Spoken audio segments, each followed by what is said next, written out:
that covers a lot. From my experience has been bodiness, intense, violent jerking, like when I just upon awakening in the morning or getting up. I've had months and months and months of the feeling of violent jerking from side to side, up and down. I've had the feeling that my body is not on the ground, that my body is in a completely different place than it is in the room where I'm at. So that's everything from proprioception dysfunction to bodiness to body high, extreme body high. If I'm under an open sky, I will feel the sensation that I'm rapidly falling into the sky. So I have to sometimes hold on to a person when I'm walking because it's incredibly uncomfortable. It feels like you're instantly skydiving, which I can tell you is not a feeling that is a feeling you want to have all of the time, especially if you're afraid of heights. I had that jerking in the morning, bodiness. I never feel still, ever. I'm always rocking. I had that before withdrawal, so that's a part of my sort of medical history is that I've had vestibular issues, but nothing like it is now. This feels more neurological, I guess, than vestibular. It makes the vestibular issues I had before look like child's play. So I think I covered that for the most part. But sometimes it'll feel like I have heaviness in certain parts of my body. Like if I'm in the shower, it'll feel like my legs all of a sudden are 1,000 pounds, and it just like they're shooting through the shower floor. So I have to hold onto a handle when I shower, and use a cane when I walk. I have dizziness, which is pretty much covered in what we talked about, but that's just more like bodiness with nausea, I have lightheadedness. I have cognitive fog. So cognitive fog feels like not being able to grab onto the thought with the expedience that you once had, not being able to problem solve or form thoughts comfortably. You have to work against a lot more resistance to grab onto the thing you want to say or the thing that you're trying to figure out. And there's a lot of different types of cognitive fog. I felt everything from just not being able to grab my thought to being completely suspended in a visual or a sound, and not being able to get out of that focal point, as if only my vision existed and all my other senses had like completely just bogged down. I think that covers that pretty well. I've had severe disassociation. I have it right now. I have it every single day when I wake up. I have derealization, which is the sensation that your reality isn't real. The best analogy I've heard to derealization is it's like looking at your life through a fishbowl. So if you were to literally take a fishbowl and look at your life, it's as if you can't quite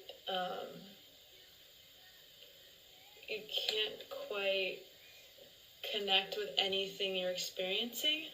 And I've had this in a severe quality for over a year, which is very isolating and scary. Is a form of disassociation, if you're familiar with that. But yeah, it has that fishbowl quality, kind of like, you just don't quite feel like anything's real. And that's pretty much constant. Sometimes I'll get windows from that, and those windows are the most profound because there's nothing quite like being in your reality. It's pretty important to feeling you're like a human being.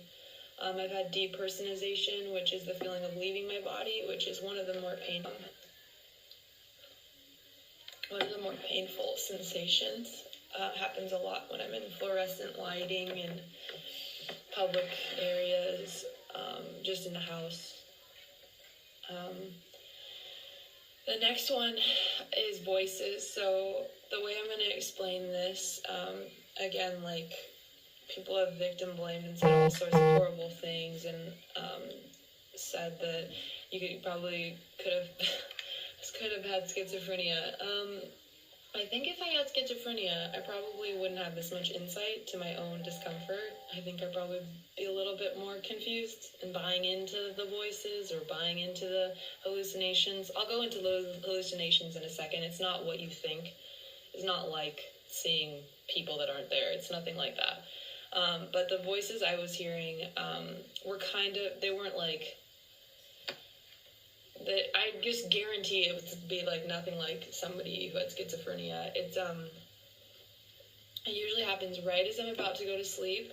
So it's like the body is almost like completely relaxed and letting go. And then all of a sudden you'll hear like voices that seem like outside of your body, like almost like lucid dreaming.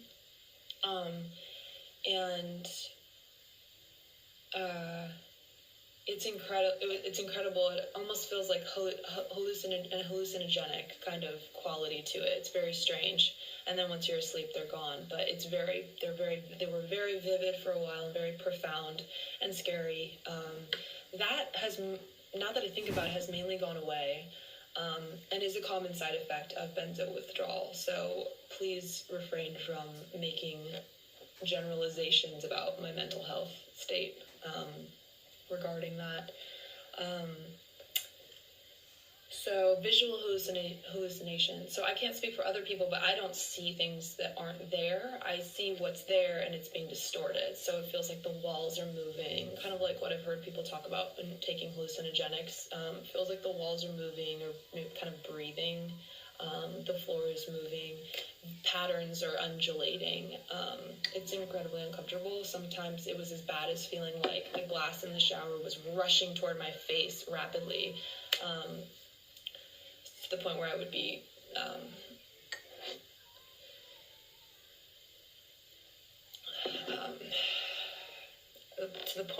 be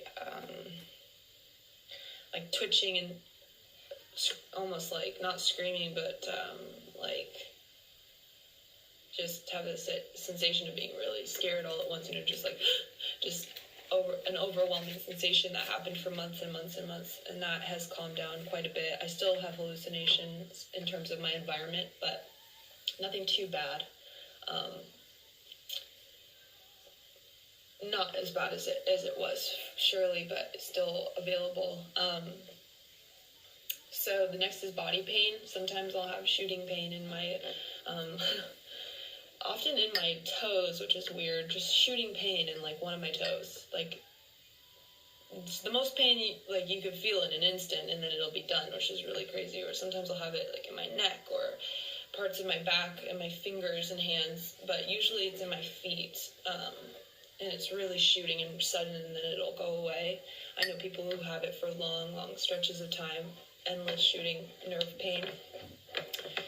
But that's what mine feels like. Sometimes I have a different kind of pain that surges through my brain and my spinal cord. Nothing like pointing to the central nervous system when you actually can feel physical pain in your brain and spinal cord. If that's not a dead giveaway of the reality of the destruction, I don't know what is. I have brain zaps and body jolts. So I've tried to explain this to people.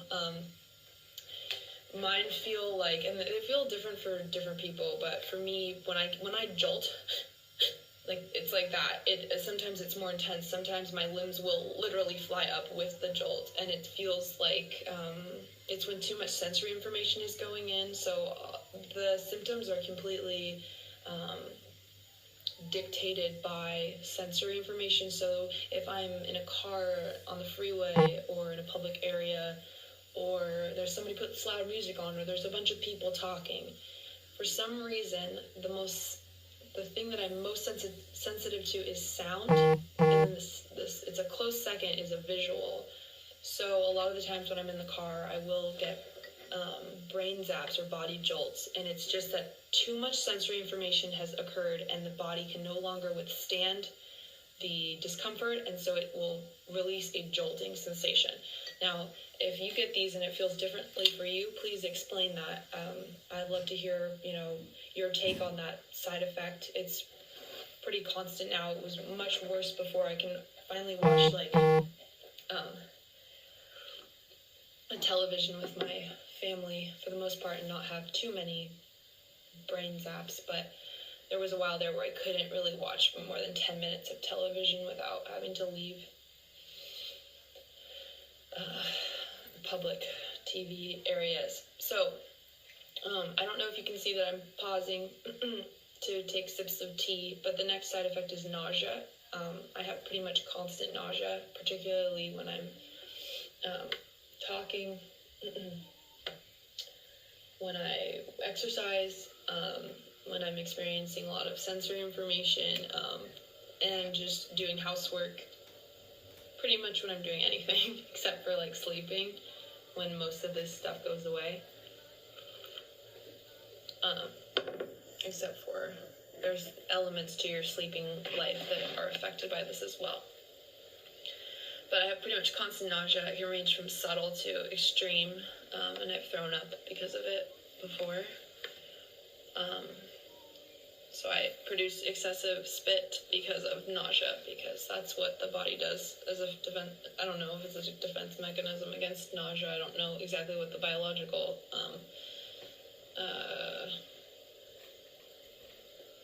whatever the word is. I'm out of it. But so I produce a lot more spit than I should. Out of it. But so I produce a lot more spit than I should. So the next part is a bit more personal. So obsessive thoughts. So how do I begin to talk about this? There was a time where I could hardly be around any other people because of how bad the thoughts were, and they're not just thoughts, they manifest as visuals in your mind. Again, a lot like hallucinogenic, but really painful, horrible, nightmarish hallucinogenic experience that doesn't ever turn off until you're healed. But I've had different types of thoughts. I'm not going to go into them.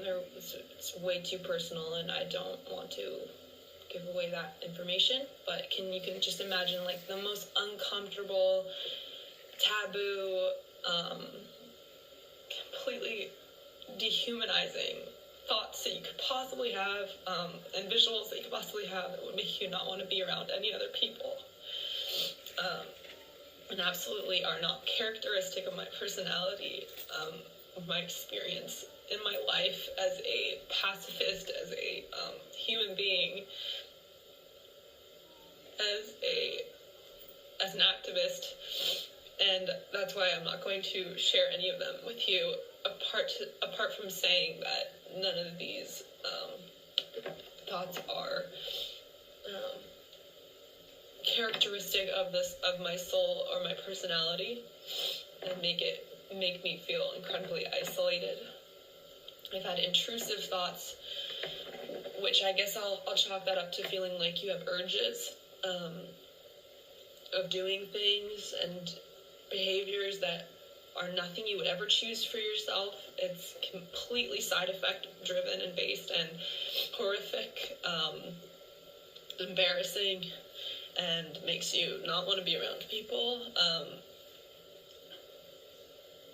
I'm going to skip over that one, but suicidal ideation. Now, I don't know if that's particularly side effect driven. I think it is, but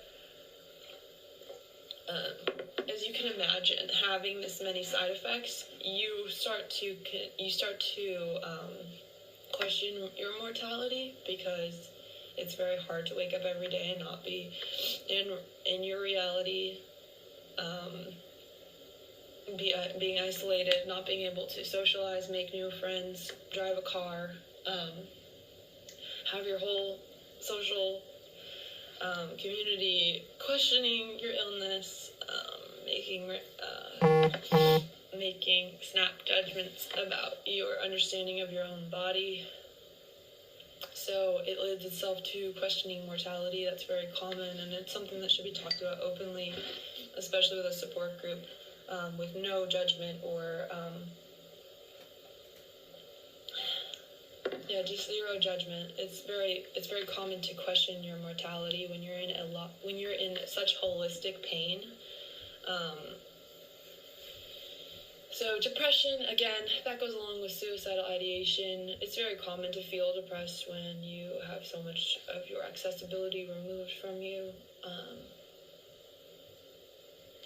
And I'm just going to leave it there. There should be no judgment about those as a reality to these side effects or a common result of benzo withdrawal side effects. The next part is anxiety, which, okay, let's just take a pause to realize the paradox that is going on a drug for anxiety and then coming off and not only still having anxiety, but having anxiety that would confound the average person, confound your mind. It is so bad. It's so much worse than it ever was. And everything from your classic tight chest panic attack to feelings of paranoia and fear over things that aren't rational, not being able to like rationalize the way you used to.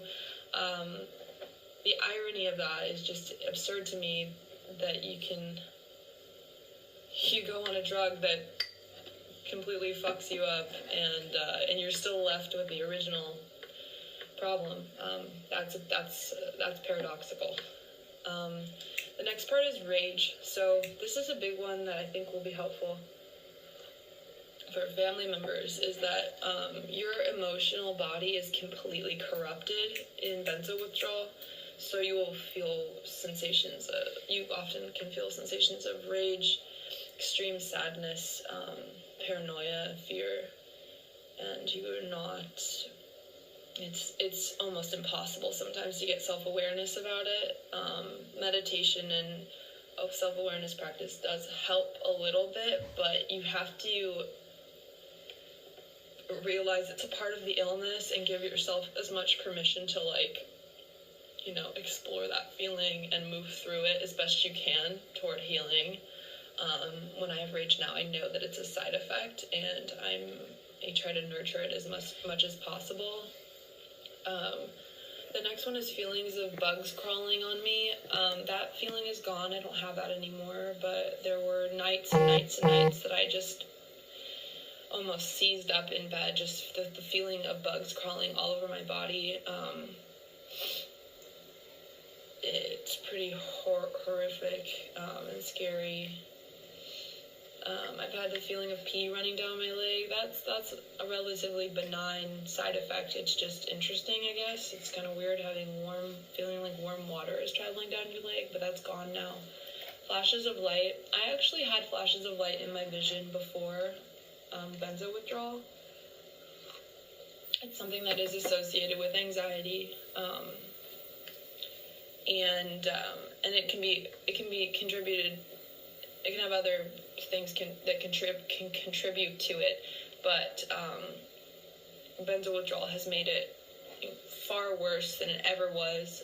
The lights are bigger. Sometimes they're bright white light. Sometimes it's like purple or blue light, and it's just off-putting to have your vision not work. The next part is eye floaters. So these came up immediately after I CT'd.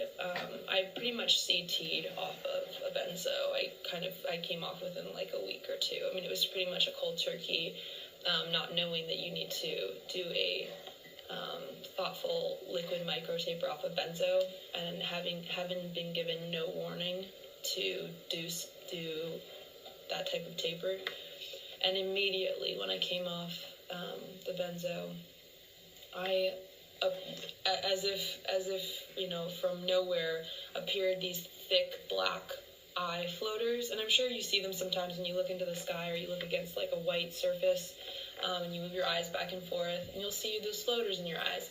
But your brain, in the rest of your experience, teaches you to not see them, to overcome them. In benzo withdrawal, that apparatus doesn't work, so you just constantly see thick floating black splotches occluding your vision constantly. So it really screws up your visual experience, as well as having your ability to focus be completely corrupted. So much like when you're using a camera and you're shifting the lens to try to focus, it's as if, again, the apparatus that focuses the eye on a certain point, in my eyes it doesn't work, so it's just constantly like it's trying to figure out how to focus, and I'm sure that that's a part of the healing process too. It's just trying to find baseline, trying to find healing, trying to find homeostasis, which is why the body is so incredible, because it always continues to try to bring us back to a place of homeostasis. But that focusing doesn't work in my eyes, and in many people I know's eyes. Extreme sensitivity to light and color, that goes into what we talked about. The more visual stimuli, the more uncomfortable the side effects will become. They're directly related to my sensory experience. So if I'm in a grocery store and there's like tons of visual information, then my side effects will go berserk, and it becomes difficult to walk or to function properly.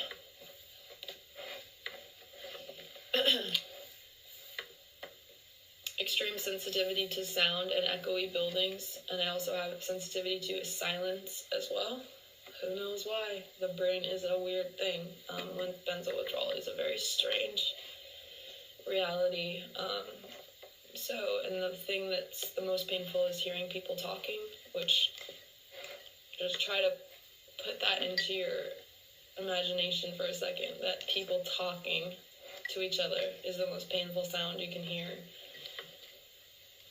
Just factor that into your understanding of this illness.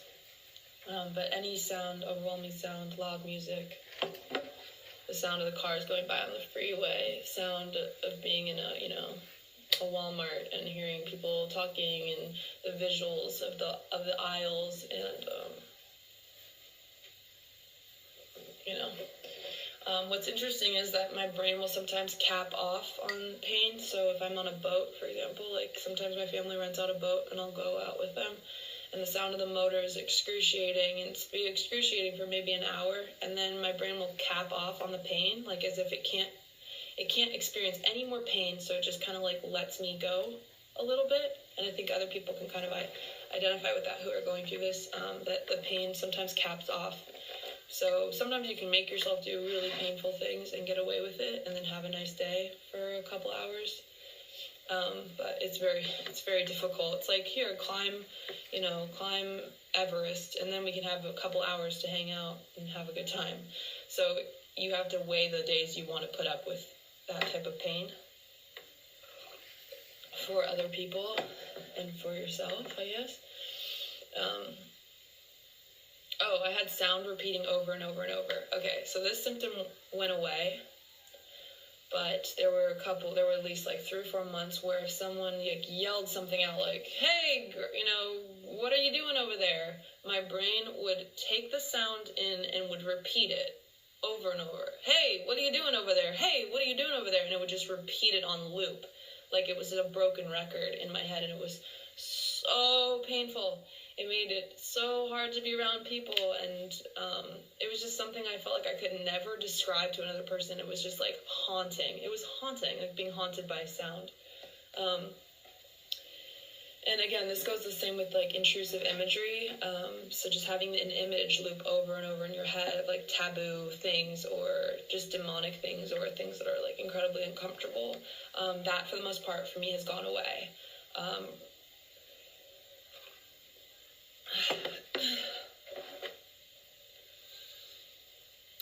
I used to have rapid waking for, again, months and months and months of just falling asleep, especially during naps, and then waking up to, I know other people have this sensation like you're falling. It wasn't like I was falling. It was like there was I'm having brain damage. it feels like someone was doing brain surgery on me, and I woke up to the feeling of having my brain rewired. So that's incredibly painful. That doesn't happen as much. It's very rare now that happens, but it was pretty constant before. A feeling of being confused about time and space. This is one of the worst side effects in terms of agency and groundedness and feelings of just self-identity and just being connected to your soul. There's a lot of feelings for some people, and for me, in withdrawal, I'm feeling like elements of dementia, where you forget where you are or who you are or why you went there. And luckily, I have a really great person in my life that's met me in this situation, that like loves me and talks. When I'm with her, she talks me through those feelings very compassionately. They take a lot of compassion, because it feels like you completely not lost your mind. You can still feel who you are somewhere deep down, but your senses and your sort of immediate cognition can't quite get you where you need to be. But there have been times I've been out walking and I forgot why I started a walk, or where I am, or where I should keep going. And I guess it won't last that long, but it lasts long enough to be really scary and painful, and make you, sort of like, have a difficult time, especially being alone and like moving around. Forgetting basic information. And there's one thing I want to add to this, but yeah, just forgetting basic information, or things you used to know, or how to say certain things. Again, it just removes you a lot of your previous agency, which is scary. The last thing I want to add, and not everybody has this, but me and a couple other people I know have this, there's a couple of things that happen, like, you have a difficult time with customs. So sometimes you'll be like, why do we mow the grass? Or like, why do we put dogs on leashes, like, when we walk them? And your brain will like sit and like try to like dissect why that happens, and like why basic things happen in life, and they'll start to feel like painful, or you'll question like why we do certain things, which, I mean, there are some customs that are just crazy, like when we just accept them, but Benzo brain, you'll just like dissect and try to like get to the root of it. I guess you'll also have like morbid curiosity for things that you would never like be interested in otherwise, or like have to fulfill a curiosity that like, oh, I need to look this up online, like I have to figure this out. It's very strange. Your curiosity level is just completely heightened. It's like at an all-time peak. And also, so yeah, like difficulty with customs, but also with familiarity. So there was a month or two where I'd look at my parents and I'd be like, why are they my parents? Like, why do they have to take care of me? I don't understand what their loyalty to me is, or I wouldn't recognize them as being my parents, or my family as being my family.